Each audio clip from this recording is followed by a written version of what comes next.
Uang tunai senilai sekitar 1, miliar rupiah milik seorang warga Kabupaten Batang, Jawa Tengah nyaris tak terselamatkan setelah terendam banjir rob selama berbulan-bulan. Kantor Perwakilan Bank Indonesia membantu untuk proses penukaran dengan uang baru. Proses pemilihan uang rusak dilakukan di kantor perwakilan Bank Indonesia Tegal agar diketahui seberapa parah kerusakan uang kertas pecahan 100 ribuan dengan total sekitar 1,5 miliar rupiah. Kronologi kejadiannya, koper berisi uang tersebut diketahui tersimpan di sebuah rumah bedeng dan terendam banjir rob sejak Februari 2025. Kondisinya baru diketahui pada awal Juni 2026 saat sang pemiliknya bernama Ida Murlija hendak menggunakan dana tersebut untuk kebutuhan pendidikan anaknya. Uang tersebut merupakan hasil penjualan tanah pada tahun 2025 yang sengaja disimpan di rumah. Rencana awalnya dana itu akan digunakan dalam waktu dekat sehingga tidak disimpan di bank. Namun keputusan tersebut justru berujung petaka. Saat banjir rob melanda wilayah Batang Utara, koper berisi uang ikut terendam bersama barang-barang lain yang dipindahkan ke bangunan semi permanen di bagian belakang rumah. Rob di daerah permukiman saat itu cukup parah ketika koper dibuka. Sebagian besar uang ditemukan dalam kondisi rusak parah, basah, berlumpur, bahkan saling menempel hingga sulit dipisahkan.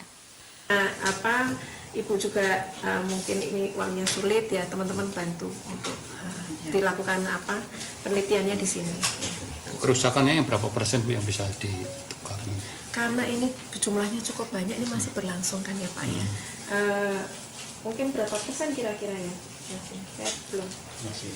Kalau dari fisik masing-masing itu kalau yang ditukar itu minimal harus lebih dari 2/3, mohon maaf, harus lebih dari 2/3 fisik itu masih ada gitu ya.